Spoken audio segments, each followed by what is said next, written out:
Halo, selamat sore.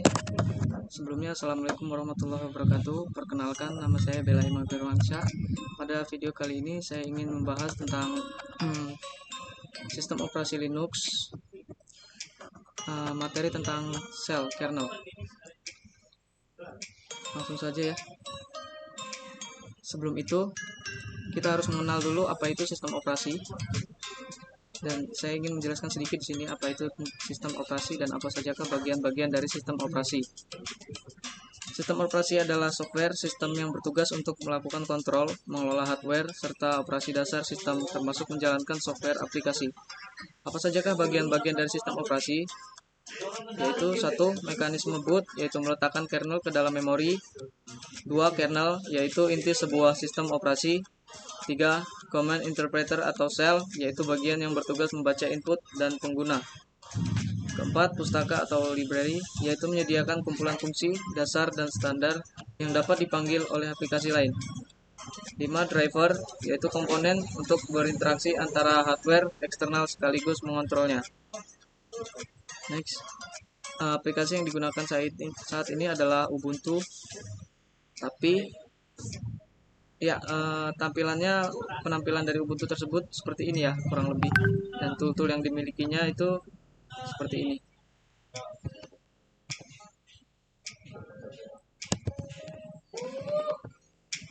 Next, pada kali ini saya menggunakan VirtualBox ya untuk membuka Ubuntu karena ada something problem yang tidak bisa dijelaskan. Dan tampilan dari VirtualBox itu sendiri seperti ini, dan penggunaannya mungkin di next video ya, penggunaan VirtualBox. Oke, kita lanjut ke pembahasan. Ya, langsung masuk ke tujuan dari pembelajaran selanjutan dari sistem operasi ini ialah mengenal profile, mengerti konsep history. 3. Membuat dan mengeksekusi shell script sederhana dan mengerti job control. Sebelumnya tolong di skip saja ya suara-suara yang tidak perlu, seperti suara motor, soalnya video ini direkam di luar ruangan. Mohon pengertiannya. Dasar teori yang saya gunakan pada modul praktikum kali ini adalah shell adalah commands eksekutif, artinya program yang menunggu instruksi dari pemakai, memeriksa sintak dari instruksi yang diberikan, kemudian mengeksekusi perintah tersebut. Shell ditandai dengan prompt, untuk memakai menggunakan prompt, dan untuk super user menggunakan prompt pagar. Beberapa macam shell. 1. Bean, SH, Bourne Shell dirancang oleh Steve Bourne dari AT&T. Kedua, Bean atau CSH dikembangkan oleh Unix, Berkeley yang dikenal dengan C-Shell. 3. Bean Bash, kompatibel dengan Bourne Shell dan juga mengadaptasi kemampuan clone shell. Perbedaan berdasarkan antara shell diatasi hampir tidak ada, kecuali pada fasilitas pemrograman dan editing. Kedua, profile. Pada saat login, program akan dijalankan beberapa program, yaitu etc profile, berisi shell script yang berlaku untuk seluruh pengguna Linux. Kedua, profile untuk setiap pemakai. Pada home directory, login pertama kali akan memeriksa file base profile. Bila tidak ada, maka file base underscore login akan dicari. Bila base underscore login tidak ada, maka dicari file bernama profile. Yang ketiga, base HRC. File ini akan dieksekusi untuk perpindahan dari satu shell ke shell yang lain melalui instruksi ASU. Keempat, base underscore logout. Pada saat logout, maka base akan mencari file base underscore logout. Bila ada, file tersebut akan dieksekusi sebelum logout. Selanjutnya kita langsung ke pembahasan di praktek ya.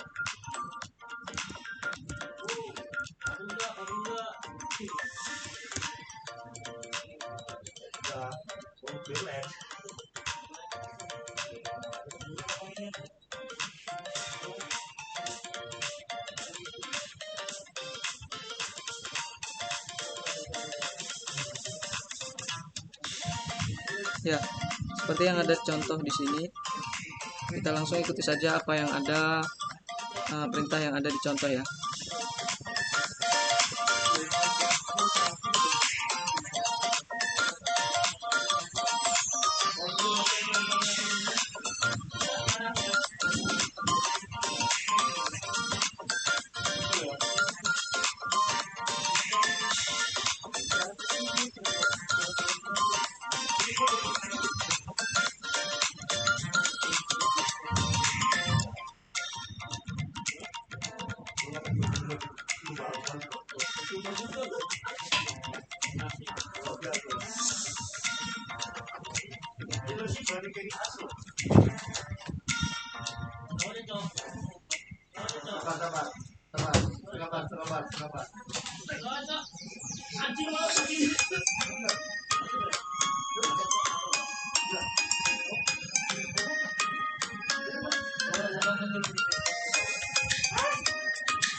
Penjelasan di sini, path merupakan daftar nama direktori. Bila sebuah instruksi diberikan dari prompt shell, maka instruksi tersebut akan dicari pada daftar tersebut. Dan PS1 adalah prompt di mana /u sama dengan nama user dan /h sama dengan nama host. Ini adalah penjelasan dari pengeluaran output di atas ini ya. Kita lanjut ke bawah. Oh iya, ada yang tertinggal. Ini /w sama dengan nama working directory. Ini lanjutan dari yang di atas ya. Kita lanjut ke history. History diadaptasi dari shell, yaitu catatan dari semua instruksi yang sejauh ini telah dilakukan. Catatan ini dapat dilihat sebagai history, kemudian dapat dipilih kembali, diedit, dan dieksekusi. History memudahkan pemakai untuk mengedit kembali instruksi kompleks dan panjang, terutama bila terjadi kesalahan pada penulisan instruksi maupun parameter. Navigasi pada daftar history menggunakan karakter kontrol sebagai berikut. Seperti yang kita lihat di sini ya. Tanda petik atas P atau Ctrl P melihat instruksi sebelumnya, ini atau Ctrl N melihat instruksi berikutnya. Tanda seru 2 ini eksekusi kembali instruksi sebelumnya. Tanda seru -3, 3 instruksi sebelumnya akan diulang. Dan tanda seru 88, ulangi instruksi nomor 88. Lanjut bash script. Bash script adalah file yang berisi koleksi program yang dapat dieksekusi. Untuk eksekusi bash script gunakan sebelum file bash script yang berarti eksekusi shell dan tanda / berarti file bash script berada pada direktori aktual. Kita lanjut ke job control. Job adalah sebuah eksekusi program yang diberikan pada kernel. Sebuah job dianggap selesai bila eksekusi program tersebut berakhir. Eksekusi job adalah sama dengan eksekusi program, baik proses background maupun proses foreground. Kita langsung masuk ke langkah-langkah. Yang pertama, masuk ke sistem operasi Linux. Kita sudah masuk, login sebagai username. Di sini saya menggunakan username Dava. Ketiga, melihat profil pada file, bash profile dan bash logout. Kita sudah melakukannya tadi. Dan 4, 5, 6, 7, 8 langkah ini next ya. Kita langsung masuk ke percobaan. Percobaan 1 itu profile. 1. Bash profile dijalankan pada home directory pemakai yang login. File bash_profile adalah hidden file, sehingga untuk melihatnya gunakan opsi A pada instruksi ls. Kita ikuti saja.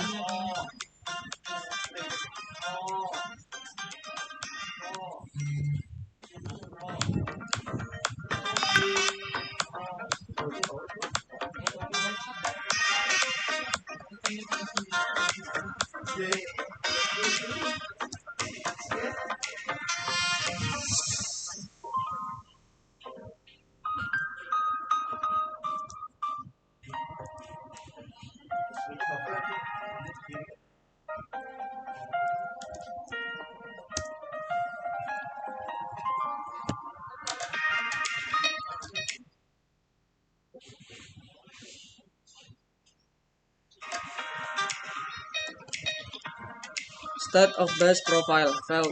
No set file or directory ini berarti file tidak ditemukan. Jika ada keluaran seperti ini itu berarti file tidak ditemukan ya. Next. Percobaan 2, history. Kita lanjut ke perintah 1.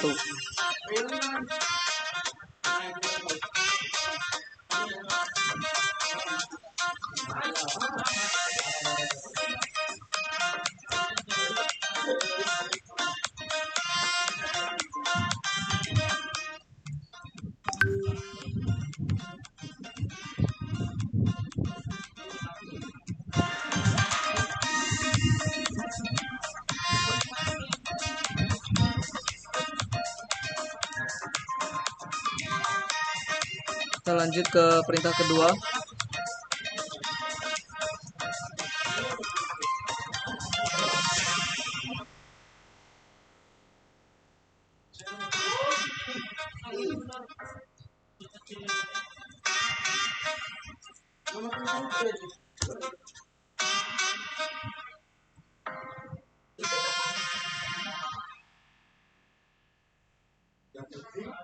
Oke, kita lanjut ke percobaan kedua, history.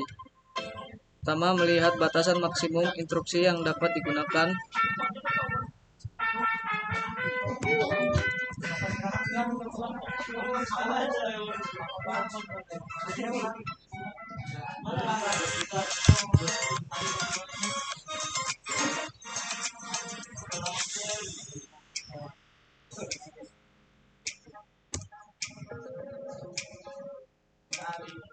Perintah history keluarnya seperti ini ya.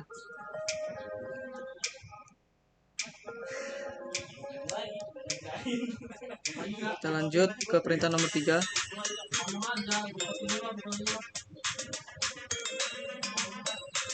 Keluarnya seperti ini.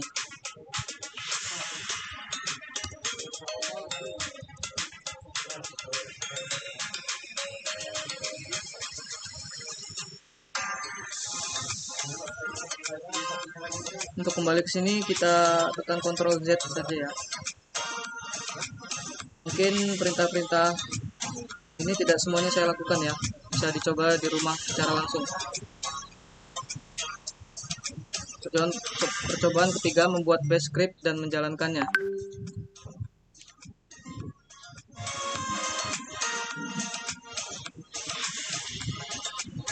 Kita langsung ke perintah pertama, membuat file.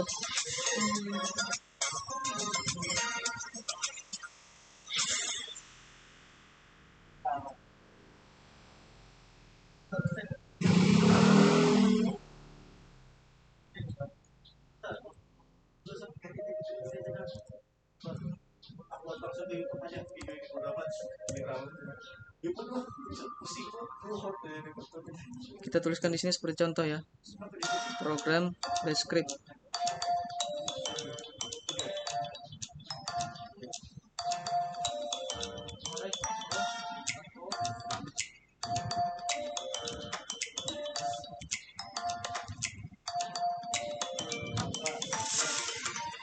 Kita lanjut ke perintah nomor 2, mengubah program menjadi executable. Kita langsung tulis saja perintahnya.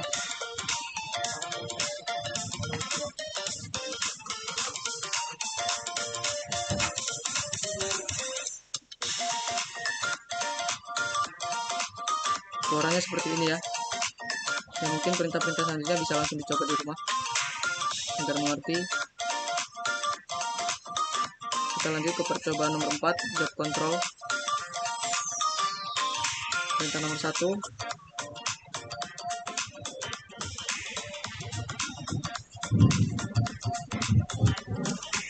Keluarannya seperti ini ya.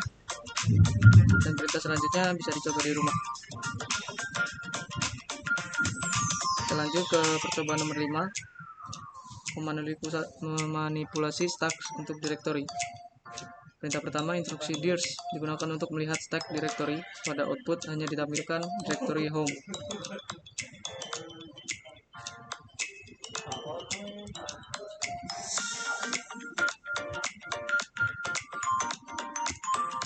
Caranya hanya seperti ini ya. setelah kursor lalu diberikan perintah deals, keluarnya hanya seperti ini. Perintah-perintah berikutnya bisa dicoba di rumah ya. Kita lanjut ke percobaan nomor 6, alias. Alias adalah mekanisme untuk memberi nama alias pada satu atau sekelompok instruksi untuk melihat alias yang sudah terdaftar pada sistem. Kita tuliskan saja. Keluarnya seperti ini ya. Kita berikutnya bisa dicoba di rumah.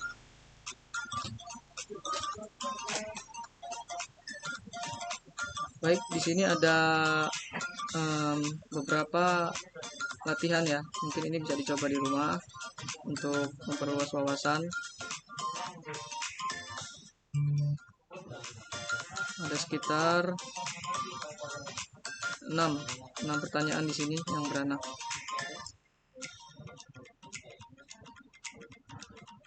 Ya. Oke, mungkin itu saja yang bisa saya sampaikan dalam pertemuan video kali ini, pembahasan tentang sel lanjutan. Terima kasih atas perhatiannya dan mohon maaf atas segala kesalahan dan kekurangannya. See you next video. Thank you.